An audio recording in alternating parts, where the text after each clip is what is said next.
Olá pessoal, então dando continuidade à nossa sequência didática, né, da semana sobre Brasil de 1945 a 1964, já vimos então o governo de Eurico Gaspar Dutra e Getúlio Vargas. Após o suicídio de Vargas, então vai assumir o vice dele, Café Filho, até as eleições de 1955, onde Juscelino vai ser eleito, Juscelino Kubitschek, e vai assumir de 56 a 60. Então agora nesse vídeo a gente vai ver o governo de Juscelino Kubitschek e Jânio Quadros, esses dois governos. Vamos lá então, gente. Do governo de Juscelino, o que ficou marcado? O nacional-desenvolvimentismo, então, né? 55, lembra? 50 anos de crescimento em 5 anos de mandato. Então, esse era o que ficou mais conhecido do governo de Juscelino. E realmente ele fez muitas coisas, o Brasil realmente mudou em várias coisas. Para isso, para esse desenvolvimento, foi necessário ter um plano de metas, né? O Brasil realmente cresce no governo de Juscelino, cresce mais ou menos 8% do PIB ao ano, né? Só vai perder para o governo de Médici. Então, no plano de metas, então, o transporte, energia e indústria. Esse era o projeto de Juscelino, né? No transporte, o que a gente pode dizer? Havia também uma porcentagem muito pequena para saúde e educação, mas o que foi o 95%, digamos, do capital do plano de metas desse projeto de Juscelino foi para transporte, energia e indústria. Na questão do transporte, o que ele pensava? Era numa integração territorial, né? Aí são criadas, né, são construídas muitas rodovias nessa época. Aí se para analisar, né, muitas rodovias são criadas, não seria mais fácil construir ferrovias? Gente, pela questão financeira é mais barato construir rodovias, porém, para manter é muito mais caro. Ao contrário da ferrovia, né, que é mais barato para manter depois. Então, nós temos a energia e a indústria. Indústria essa voltada para a indústria de base, né? Então, esse é o plano de metas de Juscelino. Mas a meta síntese que a gente fala foi Brasília. Foi essa mudança, construir a capital do país. Para quê? Aí eu coloquei duas opções aí para vocês, né? Vocês que vão escolher qual vocês acham mais pertinente, pelo que vocês já estudaram desse governo. Uma delas é facilitar a integração, né? Porque Rio de Janeiro, sendo capital, lembrando, nossa primeira capital foi Salvador, né? Primeira capital do Brasil. Depois Rio de Janeiro e, por fim, Brasília. A capital sendo no Rio de Janeiro, no litoral, dificulta muita coisa, dificulta o acesso de outros estados, e somos uma república federativa, né, presidencialista. É necessário que todos os estados tenham, né, acesso facilitado à capital. E principalmente diminuir a pressão política, outro item que eu coloquei para vocês, porque Rio de Janeiro é um local que já foi palco de muita manifestação, crise política, revoluções, revoltas, vocês viram, a gente já viu algumas. Então, sair desse meio, desse alvoroço político é uma ideia muito boa. Então, criar uma capital longe desse meio seria mais fácil de governar, certo? Aí nós temos o modelo tripé para esses investimentos, né? Os investimentos do governo de Juscelino, desses planos de meta, então. Nesse modelo tripé, a gente vai ter investimento privado estrangeiro. né? Para a gente desenvolver as metas de Juscelino. Então, tem o privado estrangeiro, o estatal e o privado nacional. No que o privado estrangeiro investia? Em bens de consumo duráveis, ou seja, eletrodoméstico, carros principalmente. Muitas empresas de carro indústrias vêm para cá nessa época, no governo de Juscelino. Estatal, infraestrutura de base, então, né? Investimento estatal vai ser nisso, infraestrutura de base. E o privado nacional em bens de consumo não duráveis, ou seja, alimentação, né, vestimenta, essas coisas assim. Óbvio, gente, que vai ter consequências negativas esse nacional desenvolvimentismo do governo de Juscelino, óbvio que vai ter. Ou seja, o aumento brutal da inflação, endividamento externo com FMI. Tem historiadores que falam, né, que essas consequências negativas são herança maldita do governo de Juscelino.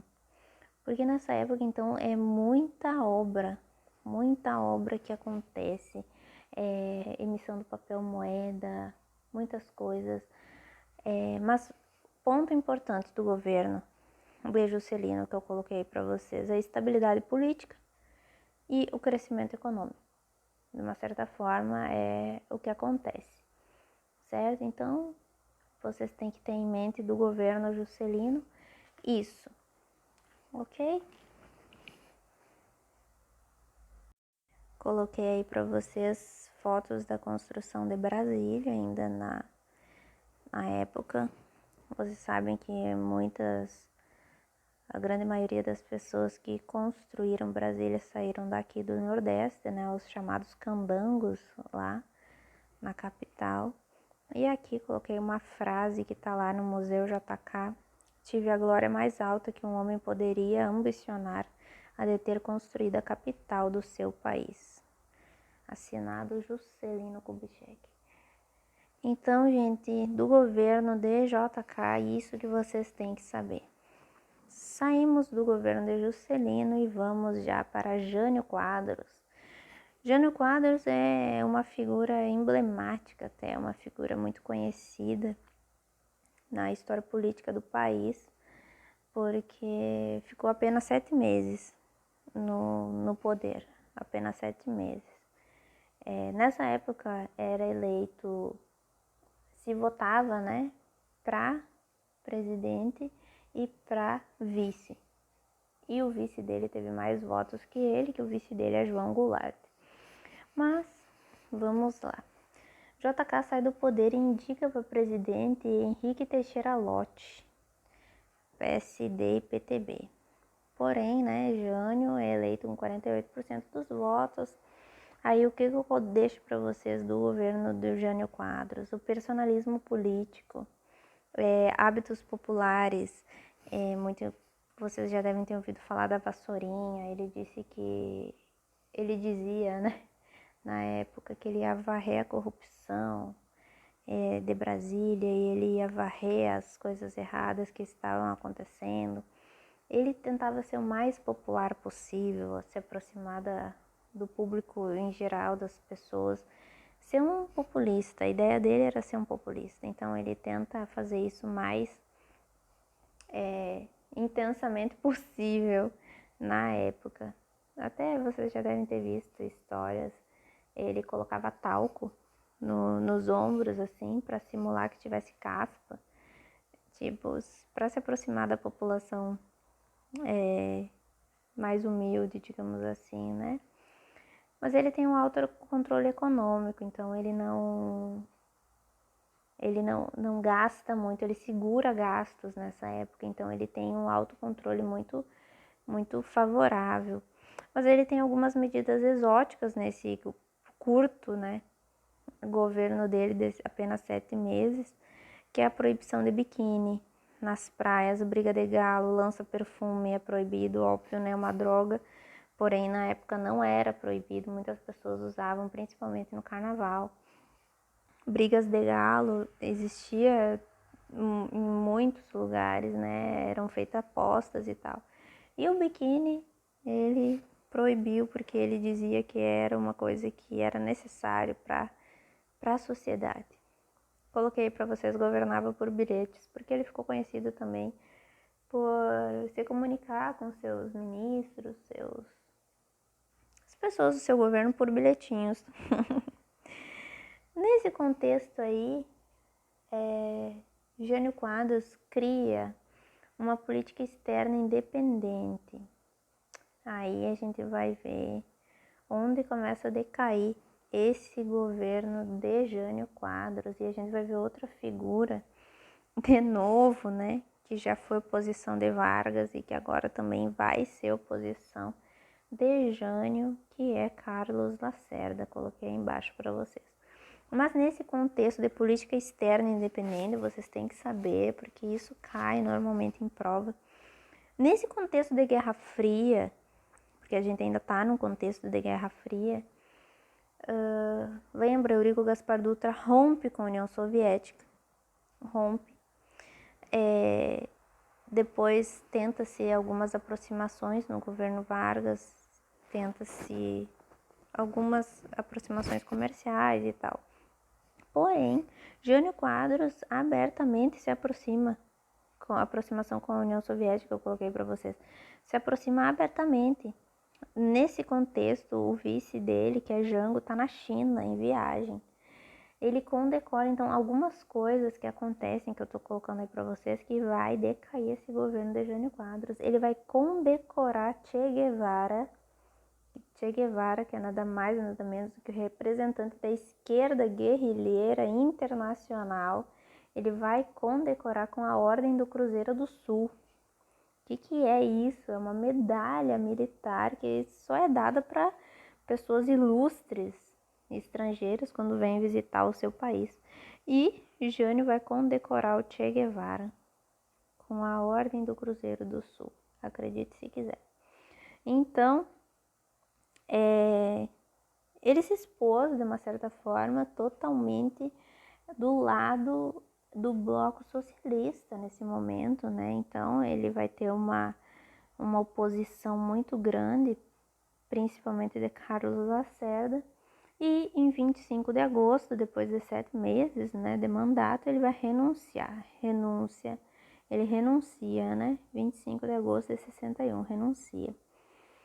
Então, ele, na cabeça de Jânio Quadros, né, no pensamento dele, ele faz tipo uma carta explicando o motivo da renúncia dele, que forças ocultas estavam fazendo com que isso ocorresse e tal. Só que na cabeça dele o que ia acontecer, que o povo ia ir pra rua. Assim como o povo foi pra rua querendo Getúlio Vargas de novo, porque ele achava que ele tinha esse perfil getulista, esse perfil popular. Na cabeça dele ele estava nessa linha. E ele pensou que ele ia renunciar e o povo ia pra rua pedir o Jânio Quadros de volta, assim como pediu Getúlio, e Getúlio voltou depois eleito, né? Depois do Estado Novo mesmo, né? Sendo uma ditadura personalista, ele volta. Então, na cabeça dele, isso iria acontecer. Porém, ele renunciou e ficou por isso mesmo. Ninguém fez nada. Ficou, cantou os grilos, como a gente fala, e vida que segue. A gente vai ter todo o contexto que nesse momento, quando o Jânio renuncia, Jango, que é o vice, né, tá em viagem e tal. Aí vai ter todo um movimento para que Jânio assuma o governo, Jânio Jango, assuma como vice, né, e tal, como deve ser feito, que Jânio Quadros renunciou, e aí é tema das nossas próximas aulas.